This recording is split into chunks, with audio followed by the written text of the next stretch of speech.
Welcome teman-teman Genzone yang udah nungguin episode kita. Selamat datang, marhaba, bienvenue di podcast kedua kita, Genzone. Kita ngobrolin apa aja yang bisa kita obrolin atau enggak ya, maksudnya ya kita ngobrolin tapi tetap ada sisi positifnya gitu loh. Maksudnya ya kita ngobrolin realistis kehidupan kita sekarang dengan disisikan oleh agama. Kita kedatangan tamu dari Dubai ya. Siapa nih? Kenalkan dulu. Ini teman saya dulu di sekolahan saya dulu waktu SMP saya. Ini abang kelas saya dulu. Namanya Enzo. Ya, jadi Sabar dulu. Nih, saya branding dulu ya kan, saya endorse. Dia ini sekarang sudah di Universitas apa? 11 Maret. 11 Maret. Di Solo, udah jadi anak-anak mahasiswa gitu. Jadi ya saya kenal baik dengan dia nggak kenal baik juga, tapi saya kenal baik dengan ayahnya juga. Ya kita kenal lah, cukup udah lama lah kita ya. Iya, udah lama. Cukup hiruk pikuk akan perngopian kita dulu lama. Jadi silakan Mas Enzo. Ya. Enzo. Perkenalan kan? Iya boleh. Jadi kenalin, nama saya Enzo.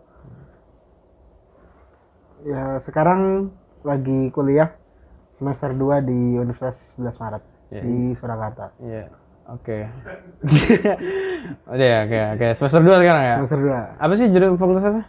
Fakultas Pertanian, program studinya Teknologi Hasil Pertanian. Teknologi hasil pertanian, berarti lu ini ya, apa sih namanya, kayak hasil pertanian itu nanti lu hitung gitu kan? Iya, Atau kayak nanti lu data gitu kan, apa gimana? Ya, jadi nanti kita belajar gimana jadi produk. Jadi setelah pasca panen, Oke. Kita ubah jadi produk pangan. Oh, berarti bukan mapping gitu ya? Bukan. Oke, bukan mapping ya. Oke, berarti ya itu ya bukan jurusan umum kan? Iya, Bukan ya, jurusan khusus lah ya. Iya, Gitu. khusus banget. Bukan HI lah ya. Oke, jadi kita nih mau bahas apa sih namanya, kayak anak-anak nih di sana tuh, kayak saya kan bukan ansos, maksudnya teman saya tidak sebanyak sampean gitu. Temen gue tuh nggak sebanyak lu, Jo. Ngerti nggak sih kayak gitu. Kalau kan udah mahasiswa nih, organisasi nggak ikut nggak? Ikut. Apa organisasi apa? Hima Prodi. Di ini di 11 Maret. Di 11 Maret. Enggak, singkatannya apa sih, lupa gua. Jadi tapi bukan, kalau mungkin orang-orang taunya BEM kan. Oh iya, oke. Ya, itu Badan Eksekutif Mahasiswa. Tapi kalau yang gue ikutin itu Hima, Himpunan Mahasiswa.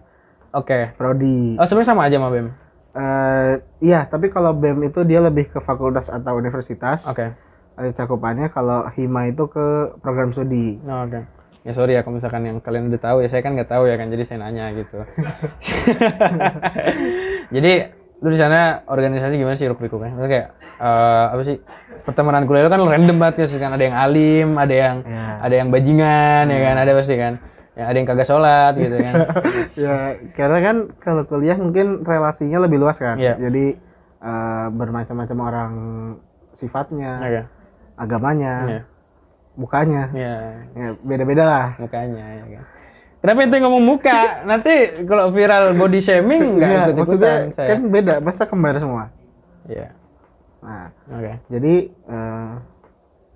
ya gitu, semakin banyak orang yang kita kenal, semakin kita tahu juga ternyata karakter orang tuh banyak, nggak cuma yang dulu kita rasain, ternyata nggak segitu doang, masih ada yang lebih gitu kan, masih ada gitu kan. lebih, Maksudnya ya. kayak ya semakin lu nanjak gitu kan, semakin tahu gitu kan. Iya, semakin tahu. Kayak gimana gitu atasnya. Ya berarti lu udah merasa struggle belum sih? Enggak sih, karena semester 2 masih gampang ya. Enggak, bukan semester 2-nya, kayak hidup lu gitu enggak sih? Kayak, Untungnya enggak ya, untungnya. karena Bernadia dong. iya dong, untungnya hidup terus berjalan. Iya. Enggak, tapi apa ya? Enggak lah, kalau misalkan ngejalanin, mungkin ya udah jalanin aja. Dijalanin aja. Ya masa diem dong kayak batu. Ya bener sih. Ya, karena manusia apalagi mahasiswa kan harus jadi makhluk sosial yang baik. Benar. Tapi lu keseret nggak sih sama orang-orang kayak gitu? Keseret nggak? Ya dalam tanda kutip kan orang-orang itu kan apa ya? Ya, bervariasi nggak sih? Ya, karena sifat orang misalkan ada yang sifatnya gimana, tapi asalkan kita punya ya udah brandingan kita tuh kayak gitu. Oke, maksudnya lu punya fondasi gitu. Iya, Oke. misalkan kalau kita udah brandingannya kayak gitu, ya udah jalanin aja sebagaimana kita dari awal kalau yang punya fondasi itu. Oke. Kalau misalkan dikit-dikit ke bawah orang, dikit-dikit ke bawah orang, nanti lama-lama nggak ada jati dirinya kan, masa mau ngikut aja. Itu dia. Jangan apa FOMO. Iya, jangan jangan FOMO. masa ngikutin orang terus. Maksudnya jangan kebanyakan, maksudnya kayak ditarik dikit mau gitu. Lu Iya. harus punya prinsip lah gitu Iya. kan, ya nggak sih? Ya, jadi itu jangan banyak ngikutin orang lah. Benar. Mending banyak orang yang ngikutin kita kan. Benar. Enggak, dan ya bener banget itu, bener banget. Dan di satu sisi gini, kita kan dulu berteman SMP. Ini kita kan dulu berteman nih satu SMP. Itu kan di pesantren nih. Jadi kita ini lulusan pesantren gitu. Mahasiswa nih, Ya. anak-anak gitu, teman-teman lu. Mahasiswa lah. Ngelihat anak yang lulusan pesantren terus jadi mahasiswa gitu. Mau di UI kek, mau di UB kek, mau di UG atau mau di universitas lu kek. Ini as a universal mahasiswa Iya aja. semua ya? iya gitu. Ya. Nggak cuma di Iya. UNS ya. Iya. Maksudnya kan lu pasti punya teman yang orang UI ya kan, pasti punya kan? Ya. Ya. Nggak di UNS doang gitu kan. Mereka ngelihat lu tuh sebagai orang yang tabu. Maksudnya kayak santri ini tabu nggak sih? Maksudnya kayak orang yang Sebenarnya apa ya? Mindset orang-orang tentang anak pondok tuh kan kadang-kadang ya. Iya. Kayak misalkan anak nakal nih, biar soleh masukin pesantren. Bener banget. Atau kalau enggak anak pesantren tuh nanti setelah keluar pesantren malah dia tambah rebel istilahnya. Karena mereka yang dulunya 3 tahun atau itu 6 tahun dikekang terus akhirnya tiba-tiba keluar ke dunia bebas. Bener. Itu kan kata mereka mungkin wah anak pesantren ternyata rebel, makin rebel karena mereka bebas. Bener. Itu balik lagi ke orangnya. Karena kalau misalkan ternyata kita sebagai lulusan pondok, terus ternyata kita di dunia kampus, di level yang selanjutnya, di relasi yang lebih luas, sosial yang lebih gede, yang lebih gede banget. Bener. Itu kalau kita berperilaku baik atau misalkan sifat kita oke, fine aja, ya kita jadi mungkin jadi pribadi yang baik. Bener. Oke, jadi misalkan kayak lu ini kan apa ya, lulusan pesantren kan, Ya. lulusan pondok gitu kan, santri, bukan mafia salawat ya, Iya, bukan. ya. Itu kan orang-orang kan nganggapnya kan kalau orang-orang kayak kita gitu kan, ya terjerumus dengan hal itu gitu. Itu gimana tuh anak-anaknya tuh? Jadi gimana orang-orang yang bukan lulusan pesantren mandang orang yang lulusan pesantren? Iya, benar. Jadi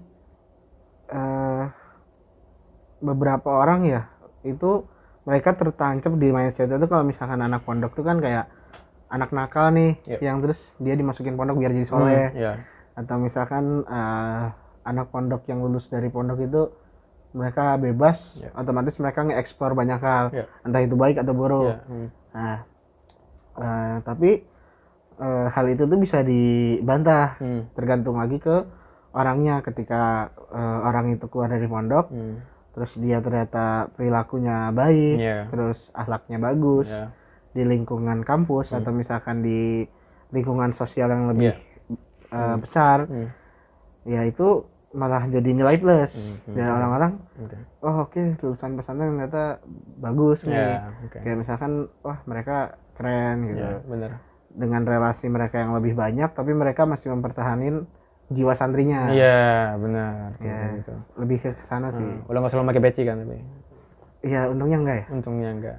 Tapi kalau lu sendiri gimana? Ngerasanya lebih, lu bangga nggak kalau lu itu, kalau lu anak pondok dan lu melakukan hal baik setelah keluar dari pondok? Ya mungkin beberapa orang di sana tuh diuntungkan ketika mereka lulusan dari pesantren, otomatis skill mereka juga kayak mereka bisa jadi imam. Mereka ngerti agama lebih dari beberapa orang di sekitarnya. Benar. Itu skill yang lebih dari anak pesantren itu. Benar, Kak. Dan itu bukan ilmu yang bisa dipelajari secara instan. Karena proses mereka di pesantren itu yang ngebentuk mereka jadi seperti itu. Otodidak. Kan? Jadi apa yang mereka dapat di pesantren itu jadi habitnya mereka. Iya, itu habit bener. Kayak misalkan gini ya, gue kan sebagai kayak gue kadang tuh gimana ya kalau ngomong, jadi gue tuh kadang setengah-setengah gitu Jo kalau ngomong kayak lu lulusan mana gitu kan. Lu kan bingung kan kadang ngomong. Kadang-kadang agak insecure kalau lulusan pesantren. Iya, gitu kan. tapi nanti kalau disuruh ini nggak bisa gitu kan. Di satu sisi kalau misalkan orangnya emang bukan merendahkan, maksudnya kayak emang awam gitu kan. Itu baru kita kayak ya saya lulusan pesantren gitu kan. Nah, nanti dia bisa terpancing, itu kan jadi ranah dakwah. Itu jadi ranah dakwah. Itu bukan sebagai kayak kita show off gitu, enggak. Maksudnya kayak kita jadi ilmu kalau kita pendem itu kan nggak baik Jo. Ya nggak sih? Ada skalanya kita kan harus apa sih namanya? Menyebarkan ilmu itu juga. Dakwah gitu. juga kan. Iya benar, ya nggak sih? Tapi pas ketemu orang yang lebih pintar kadang-kadang malu. Wah, itu dia. Makanya saya berhati-hati seperti itu. Aduh nanti ditanya hafalan, nanti ditanya apa. Nah, dan identik banget nggak sih kalau pondok itu sama. Wah, kalau misalkan ketemu orang yang lebih ternyata lebih pintar ya. Kadang-kadang aduh mau ngaku nggak ya? Ntar ditanya ini, ntar ditanya itu. Sebenarnya kita ngaku aja nggak apa, cuman dengan kita lulusan pesantren jangan terlalu ngebanggain hal tersebut. Bener itu nggak bisa. Jadi kayak ya udah apa ya, orang-orang nyebutnya apa ya, rendah hati lah. Jadi humble jangan lah, gitu lah. Humble gitu. Jangan gue lulusan pondok nih gue bisa ini. Oke, bener. Jangan terlalu mencolok lah.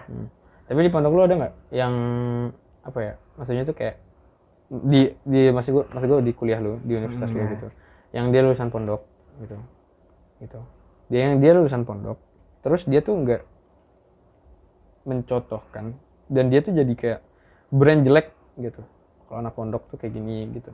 Ngerti nggak sih? Sejauh ini nggak tahu ya. Lu belum pernah lihat ya? Belum pernah ketemu atau belum pernah tahu kalau misalkan ternyata ada yang lulusan pondok ya.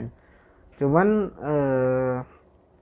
sejauh ini ya udah kayak orang-orang di sana mungkin karena daerah juga ya. Di sana orang-orangnya humble. Humble ya. Ya humble di sana. Jadi ya udah kita enak aja bersosialisasi enak, bener. Kita temenan enak. Ya beberapa mungkin ada yang kurang enak. Tapi itu bisa di manage kalau misalkan ada yang nggak enak, terus emang kita nggak bisa benerin relation dengan dia. Itu mending di cut off aja. Bener. Tapi jangan kayak gue nggak mau temenan sama lu deh. Lu aneh gitu kan, itu terlalu kasar ya. Jadi kayak cut off gitu. Dengan bertahap kayak misalkan gitu, kayak gitu. Ternyata kita diajak nongkrong sama dia, ternyata kita nggak mau. Tar dulu deh. Ya gitu. Tapi jangan selalu lihat kalau cut off-nya lah. Lu pernah nggak ada ngerasa ini, Jo? Kayak apa ya? Lu kan pasti punya banyak teman sana kan. Kayak ada anak yang misalkan puasa aja dah misalkan. Lu ada nggak kita gitu? Maksudnya lu dah gini. Lu kan sudah belajar semua hal dasar-dasar fikih ya kan. Semua dasar-dasar tauhid ya kan. Lu ketemu orang misalkan, dia puasa misalkan. Tapi ngepot. Makan siang hari. Gas. Biasanya kita nyebutnya mokel. Mokel gitu. Kita nyebutnya mokel kan. Mokel, tapi itu jadi kayak normalisasi, ngerti nggak sih lu? Mokel tapi dinormalisasi. Iya, itu. Gue ketemu orang yang kayak gitu, ngerti nggak sih? Oh iya. Tapi gue ingin nanya banyak. Gue pengen nanya nih, kayak lu sebagai lulusan gitu kan, lulusan pondok gitu, melihat orang kayak gitu lu apa? Sebenarnya kalau misalkan buat kita nasehatin kayak misalkan lu jangan gini, gue kasih dalil, gue kasih apa, nasehatin, ya enggak sih, karena selain dengan alasan gue bukan bapaknya, iya benar, tapi kayak misalkan dia juga udah gede, benar, jadi pasti he has a reason buat ngelakuin itu, gitu. Iya. Kayak misalkan oh dia mokel kenapa nih? Mungkin dia punya mah. Iya. Ya enggak lah gitu kan, enggak mungkin. Ya bener aja bisa kayak gitu. Aja, kan? Tapi kan ya kan karena mereka ini kan awam. Iya. Bahasanya kan awam. Karena mereka pikir kayak ya udah dia mokel sekali doang. Iya. Nggak ngaruh juga kan. Ya udah mokel. Ya atau biasanya orang aduh nggak sahur. Aduh nggak sahur pengen mokel. Iya, mokel ya udah. Cuman ya udah kalau misalkan ternyata ada yang ketemu kayak gitu, oh ya udah. kita lihat asal kita nggak kebawa. Yaitu makanya tadi di awal ngomong ketika kita udah punya pondasi satu nih, itu harus dipertahanin. Jangan gampang ngebawa sama orang. Masa lihat teman yang mokel ikutan mokel. Walaupun enak ya. Tapi ya sama es teh lagi ya kan? Es teh sama nasi padang. Enak banget itu. Bahari. Oke, berarti kalau misalkan ya kalau gitu kita memang harus jauhin nggak sih? Iya. Tapi kalau berarti lo lebih milih diem ya? Iya. Lebih milih diem. Bukan diem tondif ya, tapi ya lebih ke dia udah gede. So ya udah kalau misalkan dia ngelakuin itu urusan dia sama Allah. Loh gini. Sorry, maksud gue tuh gini. Okay. Apakah kita punya hak untuk kayak gitu, untuk menegur dia? Negur loh, bukan dakwahi, negur. Negur ya? Mungkin kalau negur karena dia udah di hari itu dia udah terlanjur udah puasa ya. Mungkin kita cuma bisa bilang kayak besok puasa ya. Maksudnya lu udah hari ini aja dah. Besok puasa lagi. Atau enggak kita bilang ke dia kalau misalkan kita tuh harus ngehargain orang puasa kan. So kalau dia mau ngepod, mau ngerokok, mau minum es teh, makan nasi padang, jangan depan kita lah. Iya. Ya udah, nggak usah ngajak juga. Nggak usah ngajak juga. Ada orang ngajak mokel kan? Iya. Itu bahaya tuh. Itu bahaya. Motor gerak sendiri. Iya. Masa di WA info dong? Gitu dong. Kobril. Tapi ya nggak jauh dari itu kan. Itu orang-orang yang sebenarnya butuh apa ya, siraman rohani. Iya, butuh insight baru dari orang yang dari kita paham. Iya, orang yang paham gitu. Tapi kayak gini, lu pasti kesel kan sama orang yang apa ya, dia tuh cuma lihat dari reels atau dari TikTok gitu. Yang ditonton pun nggak tahu siapa, ya kan? Terus dia berfatwa. Gue liat ini nih, misalkan sebut ada seleb misalkan depan inisial K gitu loh misalkan. Ini kayak gini, misalkan kayak lu kalau lagi, karena ini lagi Ramadan kan, lu kalau sikat gigi hukumnya haram kayak gitu. Atau enggak lu mimpi basah, puasa lu batal. Iya. Oh ya banyak tuh. Orang yang kayak gitu kan banyak gitu. Banget. Tapi mereka tuh apa ya? Dasarnya tuh, dan dia ngotot, ngerti nggak sih kayak gitu? Gitu kan orang-orang yang kayak gitu tuh. Lu pernah ketemu nggak, dan lu apa yang reaksi lu kayak gitu sebagai yang lu udah? Jadi kayak kita ketemu orang yang dia nggak paham, di batu gitu kan. Jadi dia mau pernyataannya tuh diterima semua. Ya sebenarnya nggak usah ditanggepin karena seseorang yang punya kredibilitas buat ngomong. Baru kita dengerin. Kalau misalkan ternyata dia nggak paham, ngapain kita dengerin? Orang pernyataannya dia belum tentu benar. Tapi kan dia batil. Ya itu dia. Gimana tuh? Masa kita mau mendiamkan yang batil?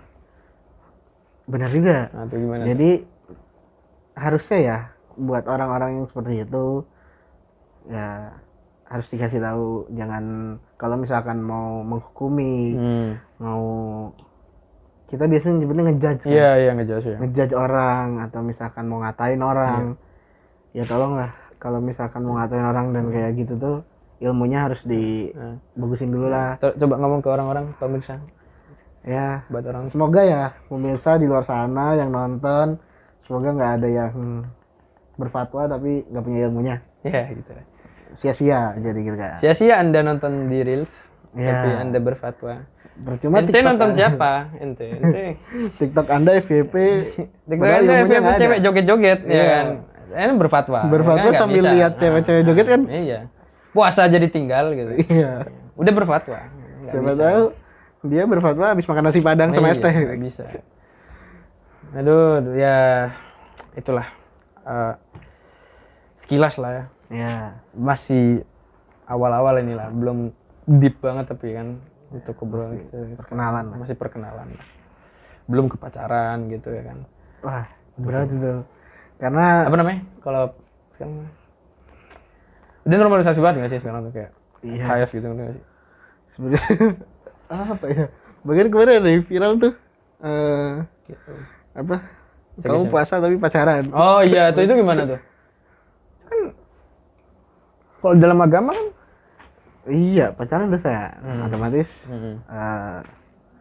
Ya. Bahkan LDR pun ya. Iya benar. LDR, kalau saya siapa ya? Saya Ali Juma ya. Itu ya tetap zina, Iya. ya kan? Iya lagi Ramadan. Iya, lagi Ramadan, terawihnya ada video. Ya, terawih itu jadi masjidnya itu digabung, cowok cewek. Pacaran. Terawih pacaran. Itu nggak tahu lah Kan harusnya yang itu yang diviralin kan, bukan terawih cepat punya Agus Ikdam. Iya kan? Bukan terawih cepat itu ya kan harusnya diviralkan itu kan. Harusnya kan terawih yang berpacaran itu. Emang entah kenapa orang-orang yang suka mengkat-kat video ini emang suka menggiring apa ya opini ke kalangan kita gitu, entah kenapa gitu. Padahal tarawih cepat gak apa. Asal bacanya benar dan tumanina. Iya, dan tumanina gitu. Nanti mau bahas podcast nih? Enggak dong. Oh, okay. Ya. Sekarang gimana ya? Orang-orang udah menerima sesi pacaran bukan sebagai zina, kayak ya udah pacaran. Bener-bener normalisasi banget. Normalisasi. Parah ya. Parah sih. Ya itu pentingnya, maksudnya ya terjaganya mereka, terjaganya negara-negara kayak ya Timur Tengah, ya lah, kayak ya itu kan mereka kan bercadar gitu. Ya maksudnya kenapa orang seperti orang bercadar malah dibilang teroris? Nah itu dia, itu ya kan? Kenapa orang-orang yang padahal menjaga, lihatlah jadinya kalau kita seperti ini, ngerti nggak sih? Paham nggak sih mas gue? Ya jadi kayak ya ini jadinya menormalisasi hal yang ya seharusnya nggak dinormalisasi. Iya, benar banget. Terus sekarang ada tren kayak misalkan mumpung Ramadan kita pacarannya break dulu. Kan padahal it's something same gitu kan. Kayak misalkan mau break dulu kayak mau ya potongan dulu kan padahal tetap aja gitu. Ada juga anggota DPR kayak gitu. Oh ya. Pacarannya di efisiensi ya? Bukan. Aduh gimana ya? Jadi waktu itu pernah viral di X. Iya di X. Sempat baca juga tuh. Ya maksudnya branding dia tuh sebagai politisi. Memakai kerudung. Bahaya juga ya? Bahaya yang kayak gitu kan. Itu kan yang harus kita tegakkan tuh hukum-hukum seperti itu ya kan. Kalau misalkan itu loh maksudnya normalisasi itu seperti itu. Orang kadang ngomong pacaran udah biasa. Ya. Itu hal yang dosa bro. Tapi emang udah dinormalisasi ya? Triin Surabaya itu udah ya jangan dinormalisasi lah. Jangan lah. Itu hal yang nggak harus di-speak up-in kan. Nggak boleh lah. Maksudnya kayak ya mereka itu kan yang orang-orang yang apa ya? Yang nggak mempelajari, yang nggak mempelajari, ya kan? Yang nggak mempelajari agama dasar-dasarnya. Apakah mereka pantas? Maksudnya merasakan saya cukup? Sebenarnya enggak ya. Cuman karena emang sih Gen Z itu rentan kadang-kadang kurang aware ke masalah agama. Ya memang itu harus diperbaiki sih. Cuman emang diperbaikinya dari pribadi diri sendiri. Karena agama itu kesadaran. Jadi kita harus melakukannya ya udah atas kesadaran diri kita sendiri kita melakukan hal-hal yang wajib yang sudah ditentukan sama agama. Salat, rukun Islam ya. Rukun Islam, rukun iman. Kita harus mengimani juga kan. Benar banget. Contoh sekarang keadaan kita nih udah menormalisasi apapun itu kayak ya kalau gue lihat sekarang ya, kalau lihat di TikTok, Instagram, Twitter kan orang-orang kan kayak cowok cewek itu ketemu itu udah biasa, maksudnya kayak pacaran, bahkan ada yang tinggal bareng, bahasanya apa? Living together. Kalau nggak tahu duitnya dari mana, kan? Maksudnya kayak ya mereka tuh udah bener-bener ya bahkan tuh di konten itu mereka tuh pakai jilbab. Dan mereka menormalisasi itu. Kan? Sebelum nggak nikah, maksudnya nggak muhrim, nggak mahram, itu tapi mereka tuh bener-bener saat udah kayak nikah, ngerti nggak sih?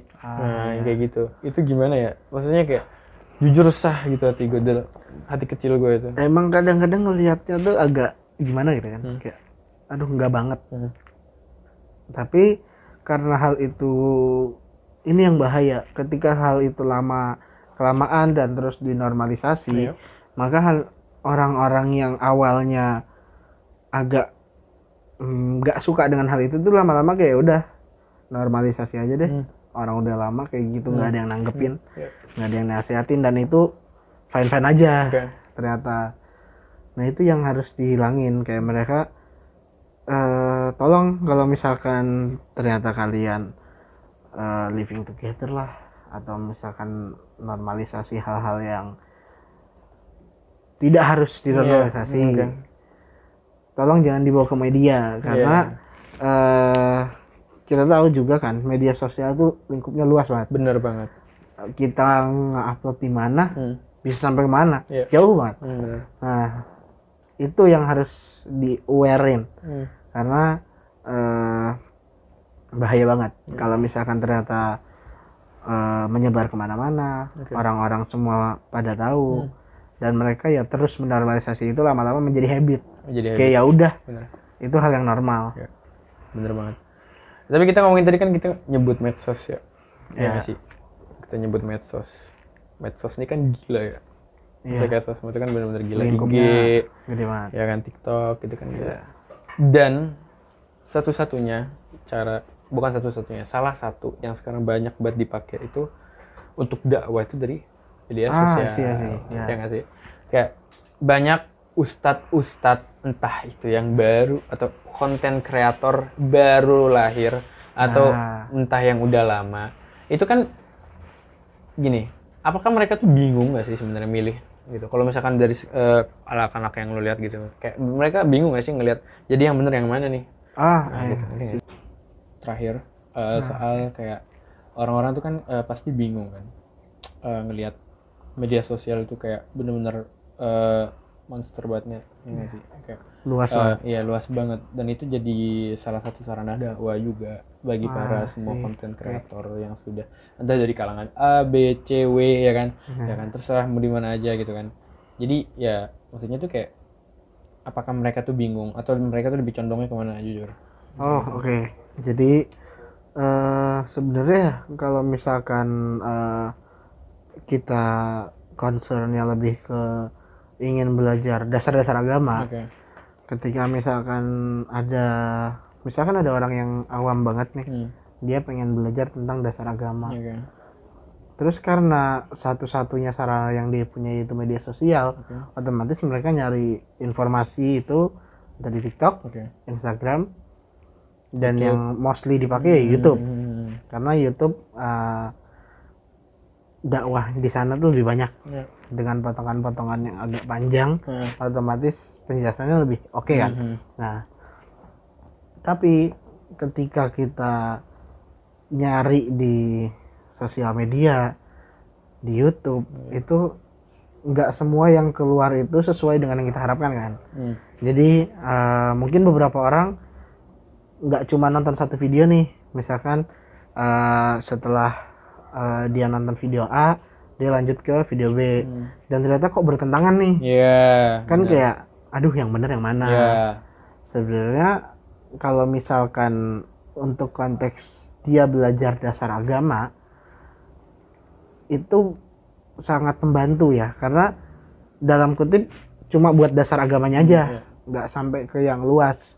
Tapi kalau misalkan ternyata setelah dia belajar dasar agama via YouTube ya, dia mencari yang, karena Gen Z ini suka banget hal yang simpel dan instan banget ya. Pokoknya serba instan, simple, sikat aja. Gitu. Makanya literasi rendah. Ya, ternyata dia mau mempelajari hal yang lebih banyak lagi. Dia mau mendalami agama.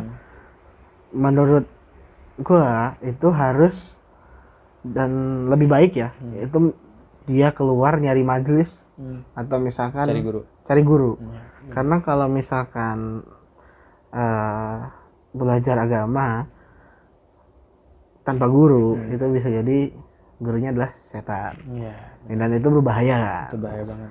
Tapi untuk konteks dia mencari dasar-dasar agama yang umumnya memang diketahui oleh khalayak luas ya, itu fine-fine aja kalau misalkan dia nyari di YouTube dan di media sosial, dan itu nggak buat bingung sama sekali, malah membantu. Jadi misalkan orang-orang tuh rata-rata tuh awam itu nanya ke fikih. Iya. Kan? Orang tuh nanya ke hukum ini, hukum itu. Maksudnya kayak hukum sholat sunnah kayak gimana, ya kan? Iya. Hukum batal pun nggak tahu ya kan, rincinya Iya, kayak gimana, ya kan? Gitu. Maksudnya tuh rata-rata orang tuh kalau misalkan gue lihat ya, emang dia tuh mereka tuh nyarinya yang kayak gitu, gitu. Iya. Yang awam gitu. Tapi bahkan di fikih itu aja ada perbedaan, ada ikhtilaf, Ya, ada perbedaan benar di sekali. fikih gitu, ya nggak sih? Jadi orang tuh apa ya, malah kayak makin bingung gitu. Apalagi konteksnya fikih kan, Ya. karena dia sumbernya banyak. Ya, Bahkan orang yang mencari tahu tentang hukumnya pun ya, mostly dia nggak tahu dia dari mazhab apa, ya, dan dia nggak tahu dia harus cari hukum fikih di mazhab apa kan. iya benar. Aduh, kok mazhabnya apa ya? Heeh. Ya udah deh. Enggak gini lah, bukan gitu. Maksudnya kayak mereka merasa Indonesia terkenal Syafi'i. Iya, Nah, oke. tapi nggak kunut. Ya, ya kan, ya kan, Oke. ya kan. Dan Ya nggak sih? sebenarnya ya, kalau dibilang Indonesia Syafi'i, ya oke, karena memang itu yang umum di Iya, Indonesia. jumhur. Ya, Rata-rata. tapi buat ngelakuin, buat mengamalkan, Oke. Indonesia itu lebih orang-orangnya ya, nggak semua, tapi beberapa. Oke. Itu dia melakukan apa yang biasanya dilakukan. Oke. Jadi kalau misalkan di masjid, Ikut-ikutan. di masjid saya tidak kunut, ya udah deh, nggak usah kunut gitu kan. Padahal di mazhab Syafi'i sendiri ngajarin buat kunut. Iya, gitu kan. benar. Tapi dia mengikuti bagaimana kebiasaan dari daerahnya. Benar banget. Nah, tapi kalau misalkan case-nya di sini orang mau nyari hukum tentang sesuatu dan ternyata dia nyarinya di YouTube atau di TikTok. Sebenarnya kalau dia pinter nyarinya itu oke aja, cuman nggak dianjurkan karena balik lagi ke media sosial itu sangat luas. Iya, benar. Belum tentu ustadz yang menjelaskan di sana sesuai dengan apa yang dia mau, sesuai apa yang mazhab dia jalani, sesuai apa mereka biasanya kayak gimana. Belum ketemu ustadz yang ngejelasin dengan seenaknya sendiri, ya kan, gitu kan. Ternyata ada yang kurang kompeten gitu kan, tapi dia bikin video dan lain-lain. Dan itu sangat bahaya sih. Dan itu bisa bikin orang-orang yang mencari tahu itu jadi bingung. Jadi better nyari guru deh, atau enggak ikut majelis di luar. Walau dikata sesat ya kan, yang penting kita harus punya guru, itu wajib. Iya. Sekolah SD aja ada guru ya kan. Iya. PAUD aja ada guru. PAUD aja ada guru. Iya. Ya kan? Lahirnya diazanin gitu kan, digurui dulu gitu maksudnya. Gitu. Jadi ya pentingnya cari guru dalam kekurangan Gen Z ini, berarti yang kita simpulkan ini kan, tidak mau mencari sosok guru. Ya, karena mereka maunya yang instan. Mereka yang simpel, yang cepet. Ya udah deh. Ente lihat di mana? Reels. Karena kan enak ya kalau belajar via Google, bisa sambil masak, sambil makan, sambil main PUBG. Ya tapi kalau misalkan ngomongin soal ilmu itu kan ada adab-adabnya, tapi itu kan masih nanti di bahasan lain lah. Bahasan lain. Mungkin sampai sini aja lah ya. Pembahasan kita udah terlalu larut ini untuk membahas, untuk podcast Genzone ini. Kawan-kawan kita mungkin dalamin nggak bakal selesai. Yes, benar. Oke, mungkin gitu aja teman-teman Genzone. Thank you Enzo udah datang. Thank you teman-teman yang udah dengar. Semoga kita bisa ketemu lagi Jo ya. Kita discuss lagi soal yang kayak gini karena ini benar-benar pentingan buat kita. Jadi thank you yang udah dengerin, dan jangan lupa buat support terus channel kita, dan thank you buat semuanya. Assalamualaikum warahmatullahi wabarakatuh.